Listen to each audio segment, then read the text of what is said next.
Praise the Lord. परमेश्वर का धन्यवाद करते हैं आज के सुंदर दिन के लिए कि प्रभु ने हम सब के जीवन में जोड़ा है। और सचमुच मेरे प्रियो, यदि परमेश्वर की दया और अनुग्रह ना हो तो आज का दिन हमें देखना भी सौभाग्य ना हो, पर उसकी दया है कि हम आज इस दिन को देख पा रहे हैं। शाम का समय 4:20 22 सितंबर।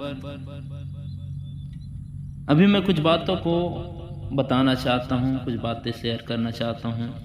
मैं पास्टर हरिपंत, मैं कुछ बातों को बताना चाहता हूँ कि आजकल विश्वासी लोग पास्टर के खिलाफ में बोलना बहुत ही आसानी से समझते हैं, है ना। आजकल पास्टर के खिलाफ लोग बहुत आसानी से बात कर लेते हैं। क्यों? क्योंकि उसके कुछ कारण है। हम बाइबल में देखते हैं, ये खिलाफ में बोलने वाली बात, पास्टर के प्रति खिलाफ में बात करना, ये परंपरा मूसा से चली आई है। मंडली मूसा जैसे व्यक्ति के खिलाफ बोल सकता है। वो लोग मूसा जैसे इतना अच्छा लीडर को, इतना अच्छा जो इतने लोगों को एक नम्रता और दीनता के साथ चलाता था, फिर भी लोग उसके खिलाफ में बातें करना शुरू किए, उसके प्रति कुड़कुड़ाए, उसको लोग गालियां दिए, बहुत सारी बातें बोला। ये परंपरा, ये नियम या फिर ये बातें हम पुराने समय से हम देखते चले आ रहे हैं। आज हम देखते हैं पास्टर विश्वासी को उल्टा जवाब नहीं दे सकता। अगर ऐसा किया तो वो झगड़ालू पास्टर है, वो हमारे लायक नहीं है, वो चर्च के लायक नहीं है। यदि पास्टर विश्वासी को डांटे, पास्टर विश्वासी को डांट नहीं सकता, क्योंकि सारी नम्रता का ठेका सिर्फ पास्टर ही ले लिया है। विश्वासी को ऐसा लगता है कि पास्टर के ऊपर नजर रखने की महान सेवकाई और पास्टर की गलती निकालने के लिए बुलाहट प्रभु ने केवल विश्वासियों को दे दिया है।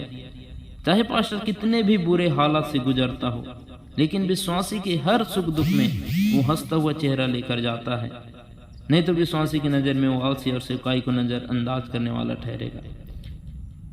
पास्टर आप कैसे हैं? आपने खाना खाया? आपके घर में राशन है क्या? बच्चों की पढ़ाई कैसे हो रही है? बच्चों की फीस भरी क्या? ऐसा कोई नहीं पूछता।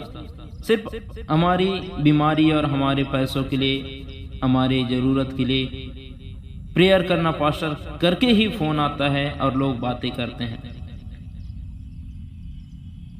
और चर्च छोड़ने के बाद पास्टर ने जो वचन प्रचार किया, उसके लिए विश्वासी कभी पास्टर को धन्यवाद भी नहीं बोलते, क्योंकि उनको दूसरों के साथ बैठकर बुराई करने की जल्दी रहता है, जल्दी घर जाना है, बहुत सारा काम है। इस प्रकार वो कभी भी पास्टर को धन्यवाद भी नहीं बोलते कि उसने बहुत सुंदर वचनों को बताया है ना। और यदि अगर पास्टर अच्छे कपड़े पहने, अच्छी गाड़ियां ले, तो विश्वासी की प्रतिक्रिया, चर्च का पैसा खा के ऐश कर रहा है, या फिर कुछ नहीं लेके आया था फिर भी चर्च के पैसा को लेकर, है ना, बहुत सारी बातों में लोग बोलते हैं आज उसके पास ये हो गया, वो हो गया, है ना।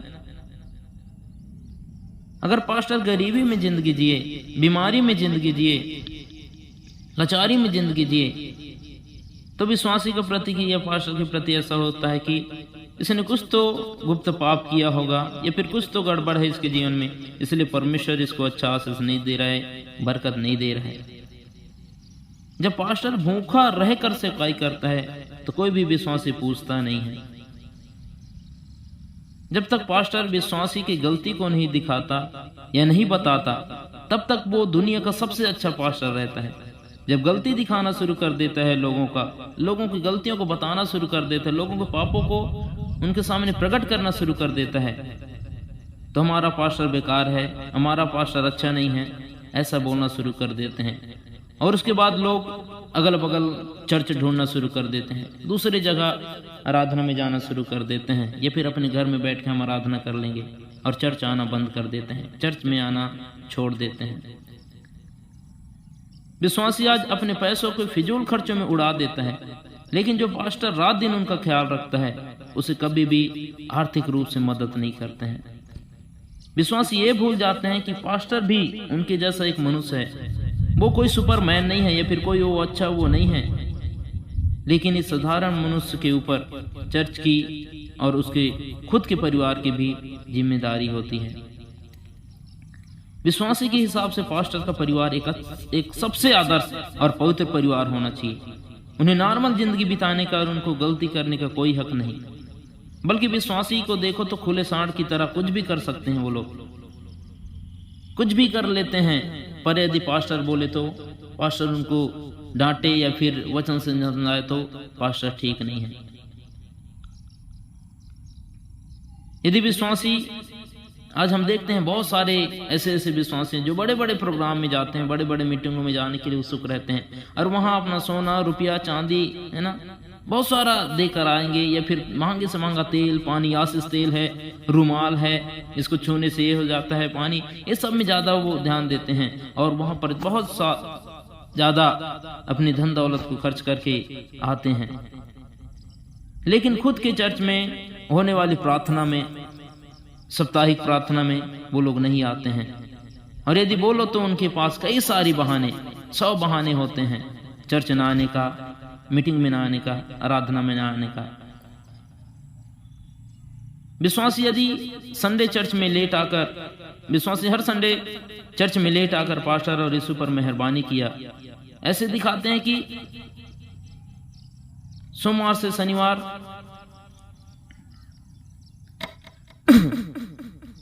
वो लोग अपने बच्चों को सोमवार से शनिवार तक अपने बच्चों को सुबह 6 बजे उठाकर स्कूल बस में बिठा के आते हैं और चर्च में आने के लिए बहुत लेट करते हैं, आराधना में आने के लिए बहुत लेट करते हैं। पर यदि पास्टर एक बार यदि लेट हो जाए, कहीं लेट हो जाए तो पास्टर समय में नहीं आता, पास्टर लेट में आता है, बहुत सारी बातें बोलना शुरू कर देते हैं।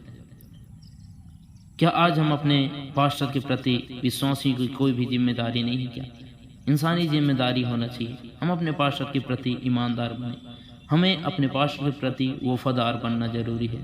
हम अपने पास्टर को समझें, उसके जीवन को समझें, उनकी देखभाल करें। आज विश्वासियों का ये फर्ज बनता है कि हम अपने पास्टर को सुधी रखें, अपने पास्टर को हम मदद करें, सपोर्ट करें और पास्टर के हर एक दुख सुख में उनका साथ दें।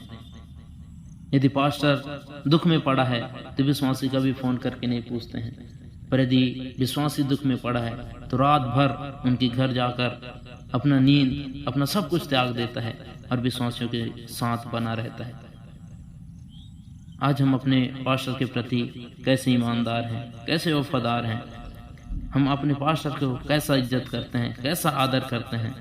आज मेरे प्रियो, हमें आवश्यकता है कि हम अपने पास्टर के प्रति एक ईमानदार बन जाएं, वफादार बन जाएं। चाहे विश्वासी अपने पास्टर के प्रति जैसा भी प्रतिक्रिया दिखाएं, फिर भी पास्टर हंसते मुस्कुराते सेवकाई करते रहते हैं, क्योंकि वो जानता है कि यीशु वफादार है और वो उसे संभालेगा। आजकल पास्टर के खिलाफ लोग बहुत आसानी से बात कर लेते हैं। यही कारण है कि वो लोग अपने पास्टर को समझते हैं, अपने पास्टर के प्रति प्रेम नहीं है, वफादारी नहीं है। मेरे प्रियो, आज ये बातें कड़वा हो सकता है, पर ये बात बिल्कुल सही है और इन बातों में हमें अपने जीवन को आगे बढ़ाना बहुत ज़रूरी है। अपने पास्टर से प्रेम करें, वफादार करें, उनको पूछें कि पास्टर जी, उनके घर में जाइए और देखिए क्या उनके घर में खाने के लिए है, क्या उनके घर में राशन पानी है, क्या वो लोग दुख में तो नहीं है, तकलीफ में नहीं है। पूछें और अपने पास्टर से प्रेम रखें। प्रभु इन वचनों से आप सबको आशीष में दे, सबको आशीष दे, सबको जय मसीह की।